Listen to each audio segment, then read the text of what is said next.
हमारे साथ देश के प्रौद्योगिकी मंत्री और कानून मंत्री रविशंकर प्रसाद सीधे जुड़ रहे हैं। उनसे बात करेंगे जो एक विवाद हुआ सोशल मीडिया पर नए कानून को लेकर, नए नियमों को लेकर, और उसके बाद से लेकर सोशल मीडिया की तरफ से जिस तरह से इन मुद्दों पर, खास तौर पर ट्विटर की तरफ से इन मुद्दों पर जो बेरुखापन दिखाया गया, उसको लेकर हम बात करेंगे। रविशंकर प्रसाद जी, आपका बहुत बहुत स्वागत है। एबीपी न्यूज़ के लिए आपने वक्त निकाला। मेरा पहला सवाल ये है कि अभी की स्थिति क्या है? तमाम सोशल मीडिया साइट्स के लिए जो 25 फरवरी को इस साल जो नए नियम फ्रेम किए गए थे, क्या सभी ने उनको स्वीकार कर लिया है? देखिए, ट्विटर के अलावे बाकी सबों ने स्वीकार कर लिया है, अधिकारियों की नियुक्ति कर दी है। ट्विटर को हम फिर जो कानूनी कार्रवाई है उसके बारे में विचार करेंगे, एक नोटिस देंगे, बाकी करेंगे, वो अब हमारे पदाधिकारी विचार करके मुझे बताएंगे। लेकिन मैं आपके दर्शकों के लिए कुछ मोटी बातें बताना बहुत ज़रूरी है, क्योंकि इस विषय की सही जानकारी जाना देश में ज़रूरी है।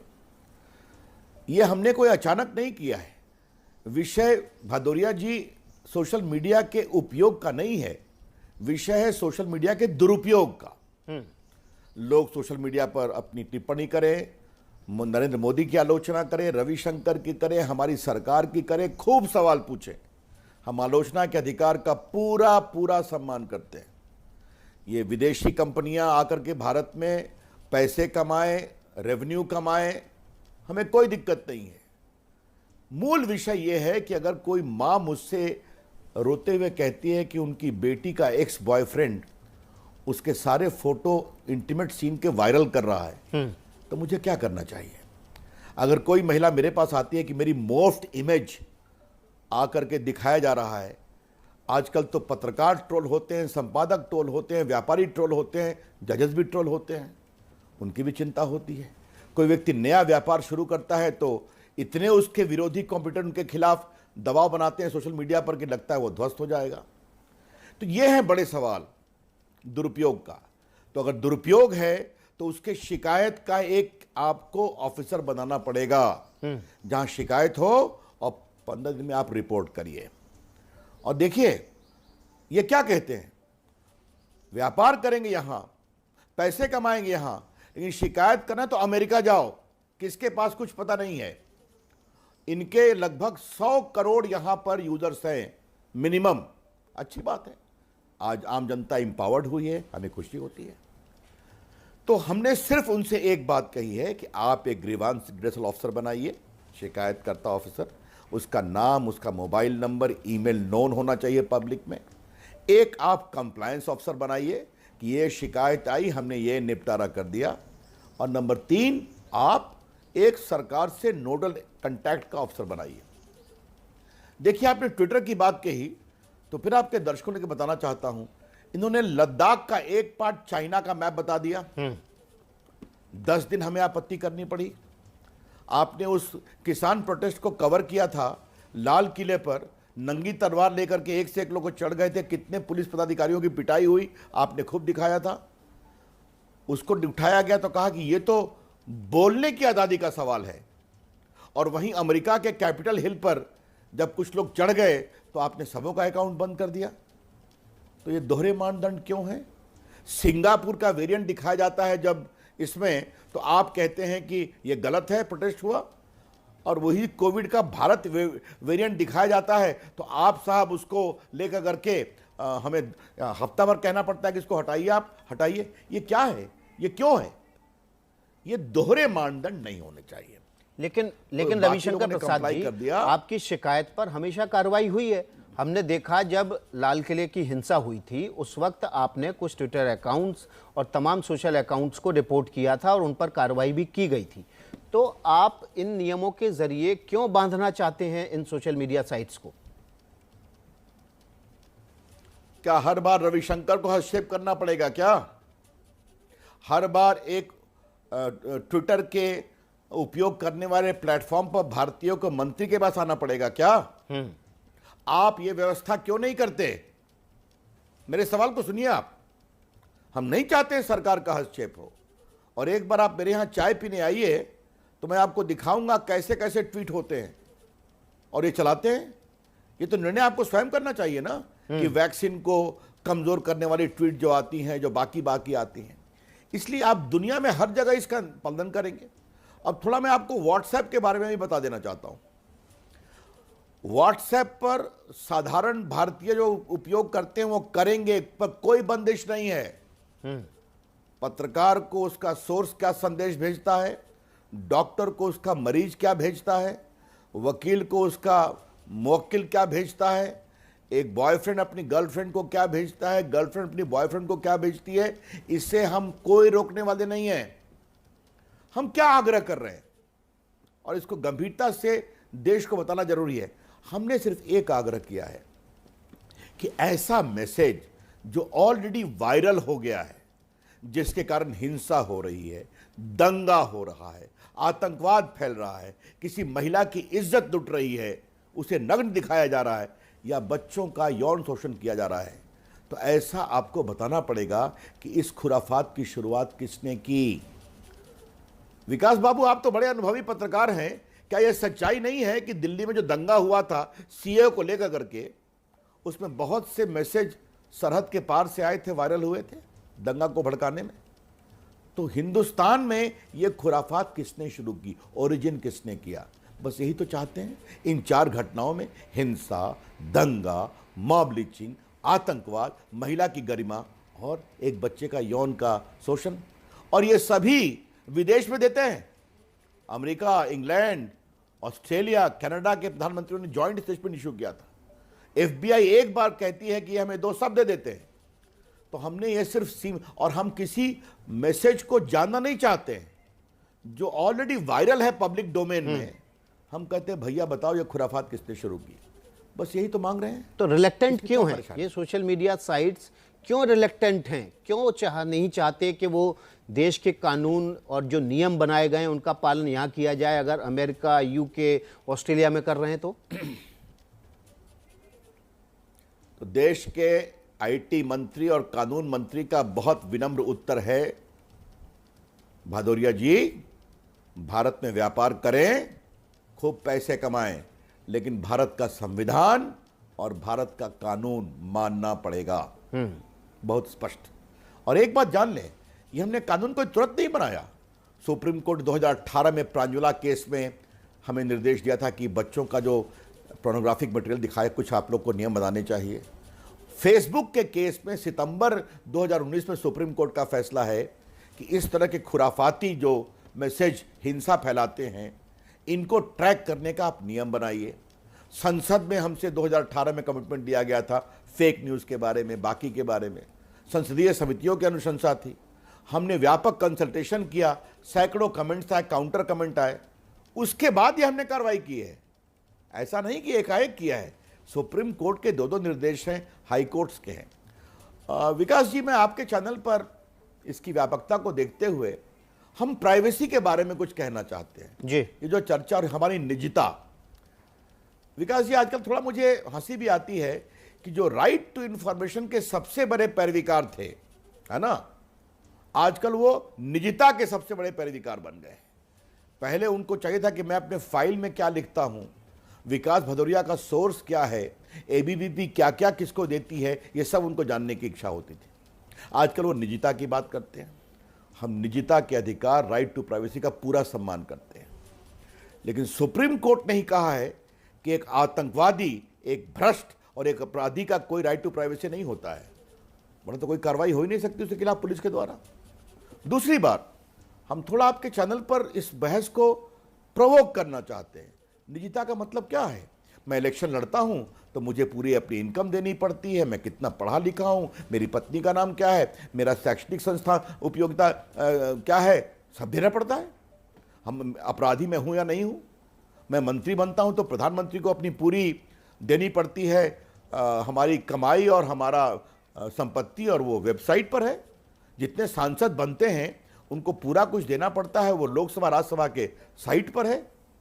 अब मुझे ये बताइए, आप क्या खाते हैं ये आपका निजी मामला है, लेकिन आप होटल में जाएंगे तो आपका बिल आएगा तो मालूम होगा आपने क्या क्या खाया है। आप मुंबई जाना चाहते हैं कहीं और, ये आपका निजी मामला है, लेकिन हवाई जहाज का टिकट लेंगे तो डिजिटल है। एयरपोर्ट पर आपकी चेकिंग होगी तो वो भी सामने में आ जाएगा। प्राइवेसी का मतलब होता है विकास बाबू, आपके व्यक्तित्व का कोर, आपका दाम्पत्य जीवन, आपके सेक्सुअल प्रेफरेंसेस, आपका इनकम, आपका मेडिकल रिकॉर्ड, आपका हेल्थ रिकॉर्ड, आपके नाबालिग बच्चों की निजता, ये सब निजता के दायरे में आती है। अब आजकल एक नया हल्ला, निजी राइट टू प्राइवेसी। अरे बताओ तो, राइट टू प्राइवेसी में हम ले क्या रहे हैं? कुछ नहीं ले रहे हैं। सिर्फ वो 4 अपराधी मामलों में हम चाहते हैं आप हमें बताएं। और विकास जी, मुझे याद आता है आपने मेरा इंटरव्यू किया था जब फेसबुक ने कैम्ब्रिज एनालिटिका को 5 लाख भारतीयों के डेटा को लीक किया था कि नहीं लीक किया था? याद है ना आपको? हमने सीबीआई की इंक्वायरी का आदेश दिया था, वो कैम्ब्रिज एनालिटिका कंपनी बंद हो गई जी। उस समय निजता कहां चली गई थी? आज व्हाट्सएप अपनी नई पॉलिसी में ये कहता है कि नहीं कि हम दे देंगे बिजनेस एसोसिएट को आपके डेटा। मैंने उस पर नोटिस किया हुआ है। उस समय निजता कहां चली जाती है? तो ये तो सिंपल सी बात है। एक गंभीर अपराध होता है तो आपका फर्ज बनता है कि आप उस पर मदद करें। क्या देश में आतंकवाद नहीं है? देश में मॉब लिंचिंग नहीं है? लेकिन दंगे नहीं होते? लेकिन आपकी तो पुलिस पहुंच जा रही है ट्विटर के दफ्तर पुलिस पहुंच जा रही है और ट्विटर कह रहा है कि उनके कर्मचारियों को जान का खतरा है, उनके कर्मचारियों की सुरक्षा का खतरा है। पहले मैं बता दूं, कोई खतरा नहीं है। भारत का कानून कहता है भदौरिया जी कि अगर कोई केस होता है तो हर व्यक्ति या संस्था का दायित्व बनता है कि पुलिस के उस अनुसंधान में मदद करे। पुलिस उनको समन देने गई थी क्योंकि उन्होंने उनकी नोटिस का जवाब नहीं दिया। वो क्या कहते हैं? हमारा कोई अधिकार नहीं है, अमेरिका बात करिए। आप बात समझिए, किसी ने शिकायत की, हम कुछ नहीं कर सकते, अमेरिका बात करिए। पुलिस गई, हमारा कोई पावर नहीं है। तो आप खाली पैसे कमाने के लिए यहां पर हैं? यही तो सवाल है। लोकतंत्र है, आपका सम्मान है। और एक बात मैं कह दूं विकास भदौरिया जी, ये विदेशी मुनाफा कमाने वाली कंपनी भारत में व्यापार करने के लिए पूरे आजाद हैं, लेकिन कृपया करके हमें लोकतंत्र की नसीहत न दें। भारत का लोकतंत्र हजारों साल पुराना है। भारत का लिखित संविधान है जिसमें बोलने का अधिकार है।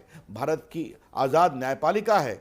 और आज विकास भदौरिया जी देश के एक वरिष्ठ मंत्री से सीधा सवाल कर रहे हैं जी। लेकिन विपक्ष एक आरोप लगा रहा है रविशंकर प्रसाद जी, जनता चुनाव में कोई भी कार्रवाई सरकार को करनी होती है तो उसको देशभक्त बनाम देश विरोधी बना दिया जाता है। और ट्विटर के मामले में भी सरकार कुछ ऐसा ही कर रही है कि देश का कानून है, मानने को तैयार नहीं है। देश में रहकर देश के कानून नहीं मानेंगे तो कहां मानेंगे? तो वो देश विरोधी है। देखिए, मैंने उनको देश विरोधी कहा क्या? हमने कहा क्या? ये आपके शब्द है, क्षमा करिए। ये विपक्ष बार बार कह रहा हूं, आलोचना के अधिकार का स्वागत है। देखिए, विपक्ष पर तो मैं एक ही बात कहूंगा विकास बाबू कि ट्विटर से अपनी राजनीति करने वाले आजकल ट्विटर की राजनीति कर रहे हैं। उनको मुबारक, छोड़ दीजिए उनको। वो ट्विटर पर ही अपने सवाल पूछते हैं। देखिए, परेशानी विपक्ष की दूसरी है। अब जनता हमको बार बार आशीर्वाद देके जिताती है और उनका ग्राफ हमेशा कम होता है, उनका खाता भी नहीं खुलता है कई प्रदेशों में। तो उसके लिए हम क्या करें भाई, बताइए आप? उसको छोड़ दीजिए, उनका काम है चर्चा करना, वो चर्चा हम करेंगे। लेकिन बात अभी ट्विटर की है तो फिर कहूंगा, इसमें कोई राष्ट्रवाद और राष्ट्रविरोध की बात नहीं है।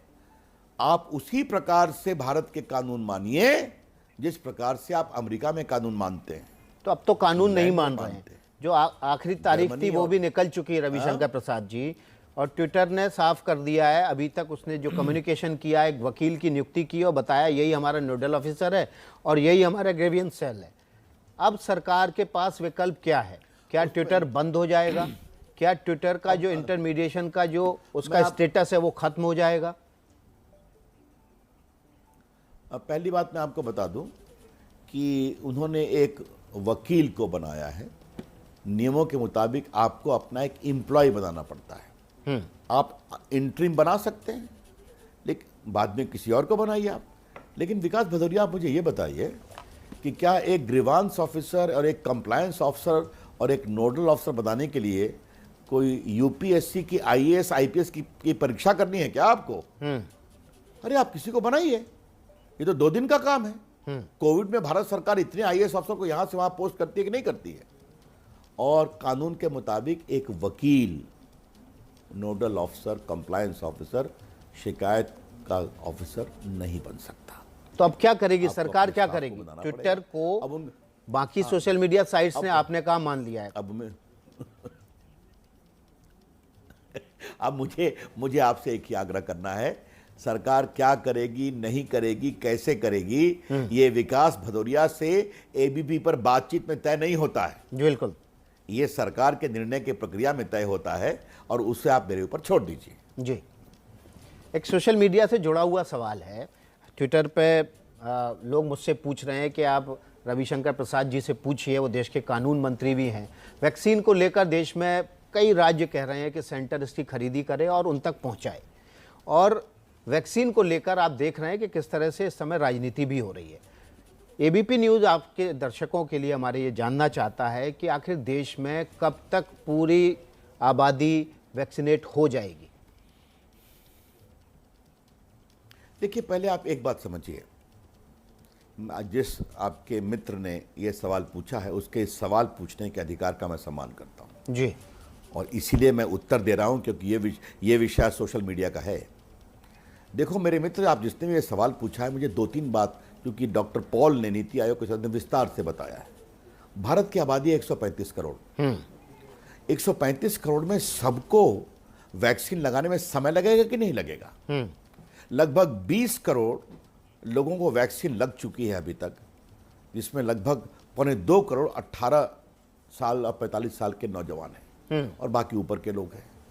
तो और वैक्सीन का प्रोडक्शन बढ़ रहा है। आपने देखा होगा कि स्वयं डॉक्टर पॉल ने विस्तार से बताया है, मीडिया में आया है, टीवी पे आया है कि हम इस साल अक्टूबर-नवंबर तक देश के लगभग 200 करोड़ हम पूरा ये फाइल का प्रोडक्शन करेंगे, उपलब्ध होगा। और थोड़ा देश में ये बात चर्चा होनी चाहिए विकास बाबू, फिर आपके मैं अनुभव का लाभ देना चाहता हूं।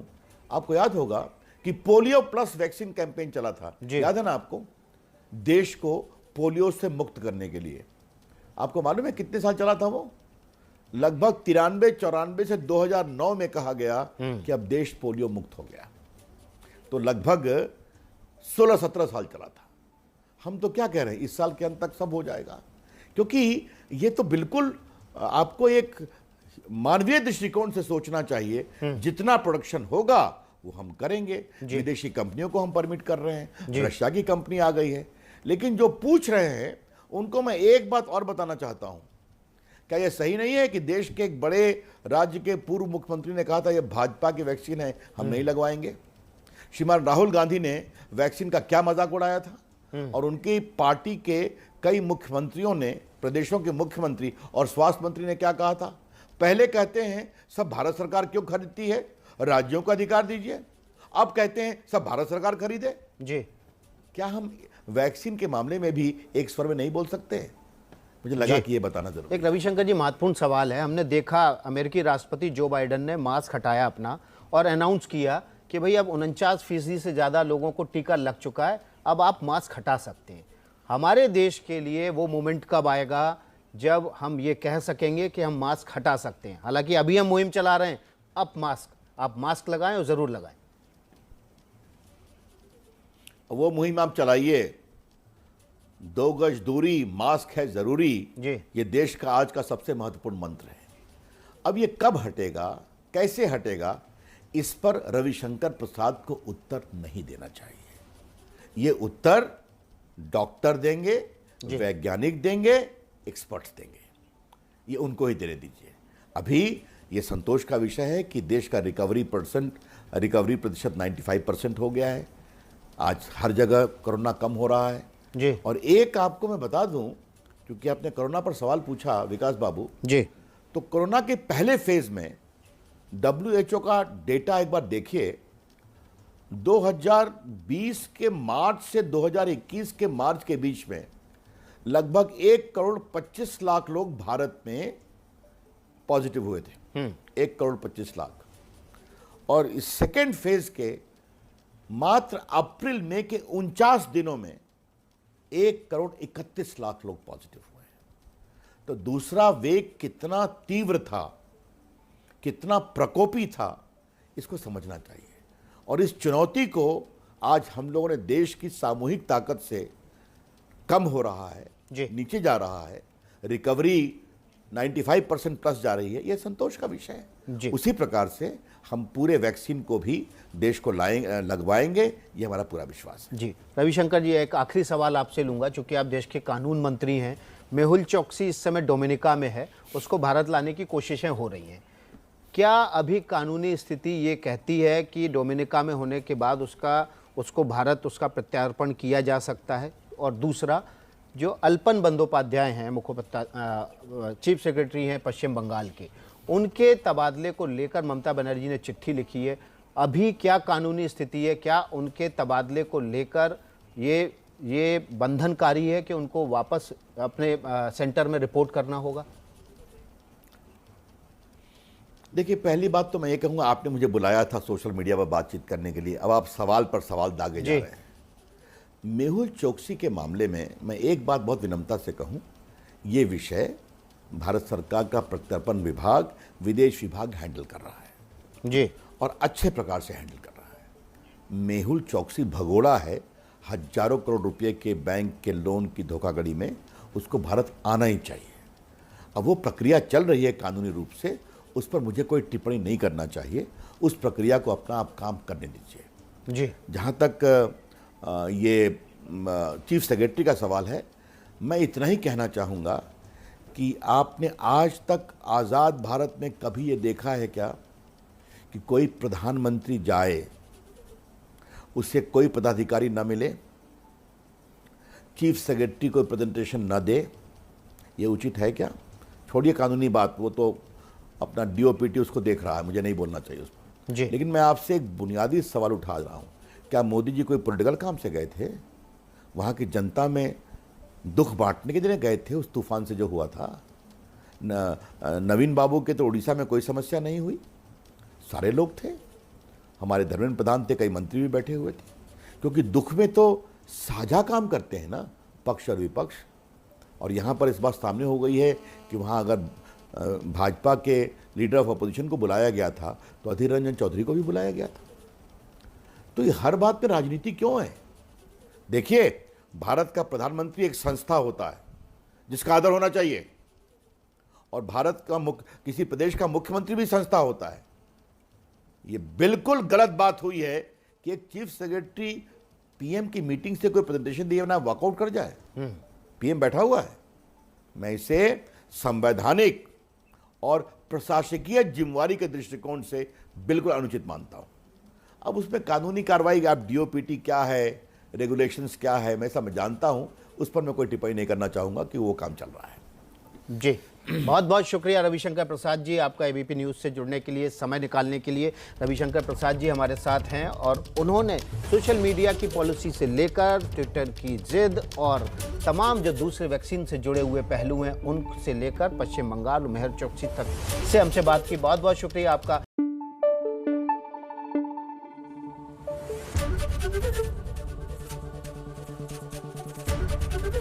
एबीपी न्यूज़ आपको रखे आगे।